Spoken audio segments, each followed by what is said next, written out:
Hi writers, I wanted to make a quick video showing how to navigate the class. I had one of these, it went about 15 minutes long. I think it was unnecessarily long because I am very chatty.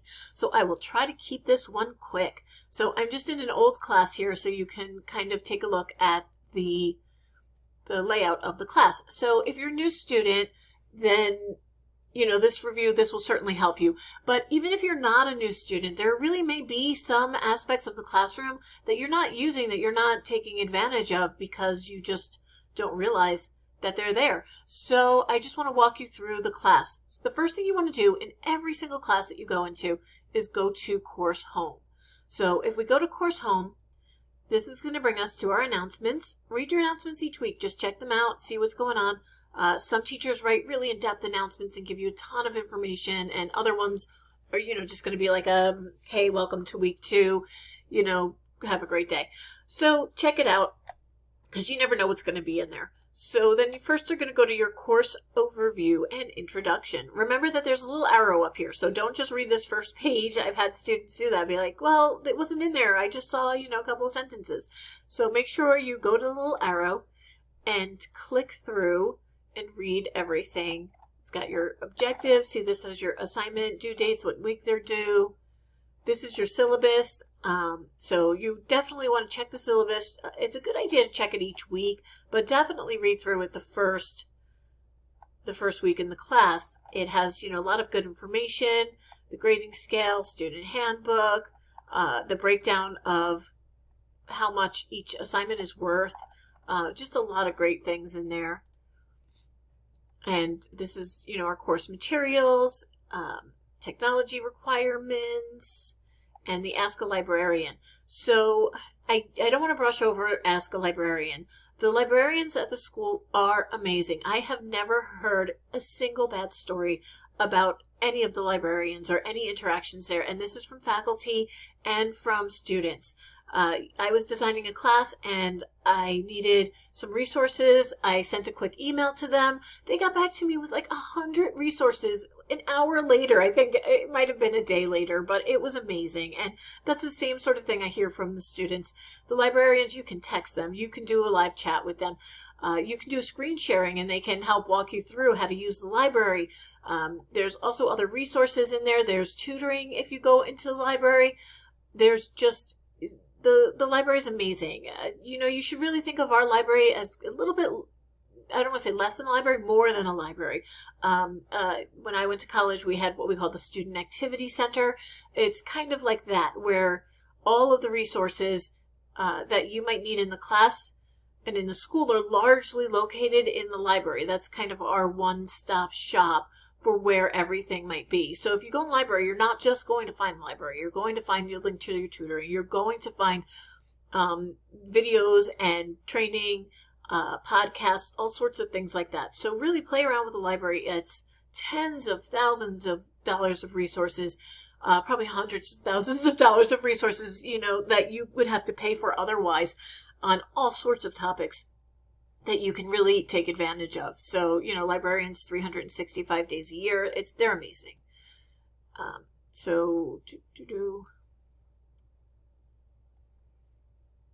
And I'm spinning.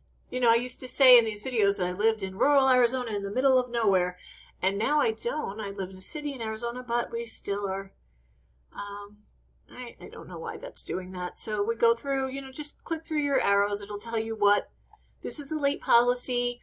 I tend to be a little more lenient than this. I understand that you are all adults. Many of you are in the military. Those of you who aren't, you also have a lot of responsibilities. This is not the type of school where we have 18-year-olds who are partying all night and that's why they miss their assignment.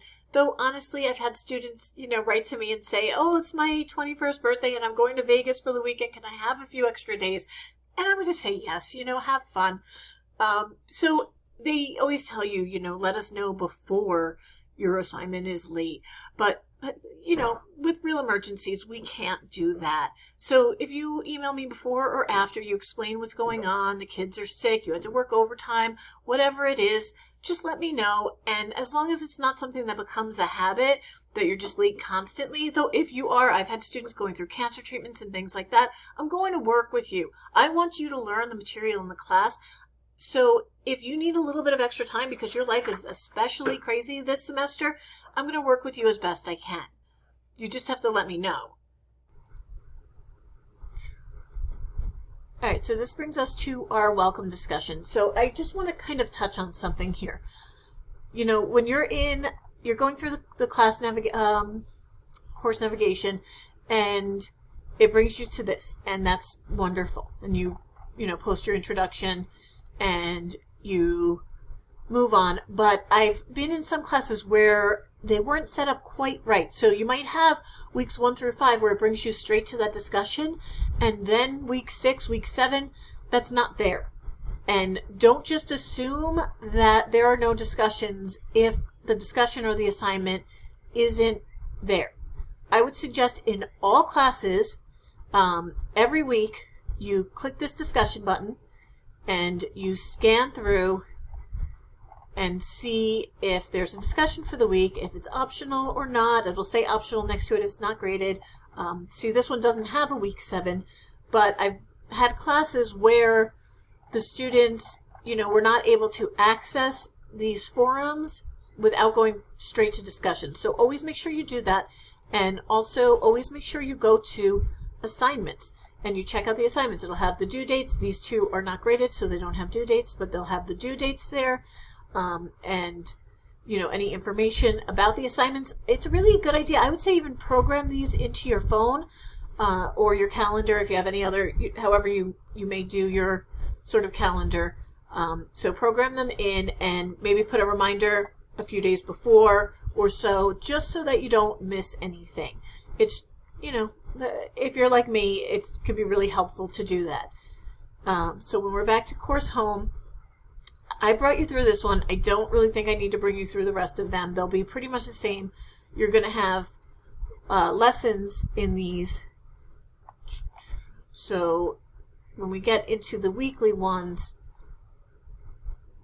you find the readings and resources here. So that's really important because in some of the classes it's in that first course home one. In this one I don't think it was. So here are the readings and resources for each week, and you click on them and you read them. So each week these will be in your weekly readings, but you can just click into any week, but you really want to check out this weekly thing every single week. And so this just has kind of a lot of the information you're going to need to know. If you're not reading these, you're not going to be doing the assignments correctly. So in every single class, this is the first thing you want to do, every Monday, or, even if you want to do it Sunday night. It's just reading a thing about, like the top CEOs and, most successful people, and that they take a little bit of time on Sunday night to just go through what they might have to do, what they're going to have to do for the week, and, prepare themselves. So, if you wanted to do that on Sunday night, just prepare yourself for Monday and read through the lessons and note what you have to do. So we have all of these, and I wanted to show you guys the calendar because I think a lot of you probably don't use the calendar. So if you click on the calendar, it's going to show you your events. Why is it not showing me anything? I think maybe it's because I'm in a really old class. So here we go. All right, so if you go into the calendar, so it's going to show you all of your assignments, your major assignments for all of your classes. So these are for different classes than what you're in. So, my English 115 class has a quiz due on that date, and my English 110 class has a quiz due on this date, and the annotated bibliography for this class is due on this date. So all of your classes, your major assignments are going to be here. Your discussion boards aren't listed. You generally want to have your discussion boards in by Wednesday if you can, and some classes will give you till Thursday, but I would try to shoot for Wednesday always. It just gives everybody more time to reply. It gives your teacher more time to kind of respond to you and tell you if they need maybe a little bit of extra from you, something like that. And it gives you a lot of time to read your classmates' posts and, reply to them by the Sunday of that week. So I am definitely not going as fast as I hope to. So I wanted to tell you to check your course tools. So read your announcements every week. I already said that. Check your grades. I'd say check your grades once a week on Sunday night or Monday morning. So if you say, the grades for this week that started on Monday the 7th, if you check it on Monday the 14th, they should be in. And if they're not in, then just go up to IM and message your teacher. So this is how you should be contacting your teachers most of the time. Rather than email, contact them right through the classroom, because sometimes the emails can glitch. They can go to the wrong place. Tell them what class and section you're in. That's right here, because that's not going to show up for us. And we may be teaching 6, 10 classes, something like that, and have to look through hundreds of students and sections trying to figure out what class you're in and what you're asking about. So be as specific as possible. Tell the class in the section. Your name will come up, but you can say that too, and what you're writing about. So if your grades are missing, if there are no grades, say, oh, I noticed that I don't have a grade for last week, and I'm just checking to make sure that there wasn't a technical issue or something like that, or if I need to do something extra. So if there was something wrong with your assignment, you should have a 0 and not no grade. But I would always click in on your grade and read the comments. If there's a 0, don't write to your teacher and say you didn't grade my assignment. A 0 is a grade. I get a lot of angry emails saying you didn't grade my assignment. And I go in and I'm like, well, I gave you a 0 because you plagiarized the assignment or because you submitted a blank document by accident. So click in, read your grade, and, see if there are any comments in there. And then if you don't like your grade, I would say message your teacher. If you got a 60 out of 100, message your teacher and say, I noticed that I got a bad grade on this assignment. I read your comments about what was wrong, and I would love any feedback on what I can do to make sure I get the best possible grade in the future. And if it's possible, perhaps I could redo this assignment for a higher grade. The worst thing that can happen is that they'll say no. A teacher like me will say yes, because I believe that students should be allowed to do an assignment until they really learn the material. So, if you get a 92 or a 94 on an assignment, I'm not going to let you redo it. But if you get a very bad grade on an assignment, I'm going to let you redo it if you ask me, because I think that you're going to learn best that way. Giving you a bad grade, you're not going to learn for your future classes. So my goal is that when you leave this class, you know how to write for all of your future classes. If you're watching this when you're in a literature class, my goal is, a little bit different, but my goal is for you always to learn the material. I want you to learn the material. I don't want to punish anyone. I don't like giving out bad grades. I don't like giving out grades at all. If it was up to me, we would do a pass-fail kind of system, and it would be, did you learn the material or did you not learn the material? Because that's all that really matters to me, not some sort of gradient of how much of the material you learned. Did you learn enough to move on, or did you not learn enough to move on? So my goal is always for you to learn what you need to learn to move on. And I know I don't learn that by being punished. I learn that by doing something until I know how to do it. So, it's always worth it to just message your teachers and say, hey, don't say hey, but be formal and say, is it possible for me to redo this assignment for a higher grade? And if not, can you tell me, just give me a little more feedback on what I can do to make sure I get the best possible grade in the future. So this is, another way to access the library, much easier than going in the way that I showed you before. And this is help. If you go down to support, you can contact like tech support and things like that, Success Center. So it's pretty self-explanatory. You can just get in there and explore that. So that's pretty much what I wanted to say. This video is not any shorter than the original one, but it, I think, covers a little more ground and hopefully is useful to my students. So if you have any questions at all, please don't hesitate to message me. And please remember, your teachers are always your first resource in the school. If you need anything, you message us. That is what we're here for. We don't consider it a bother.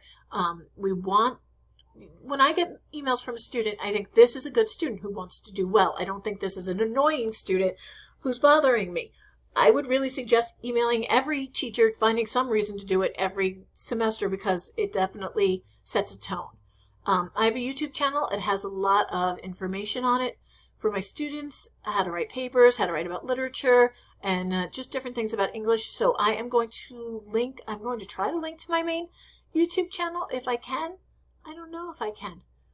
But anyway, you should be able to follow this video to that channel. And I would definitely suggest checking out my other videos because they will help you in this class and in a lot of other classes. So once again, if you have any questions, just go up to the little envelope up there, press that, tell me what class you're in, and let me know what your question is. Be as specific as possible. It really helps your teachers get back to you with the best information and not have to do a lot of back and forth. All right, thanks.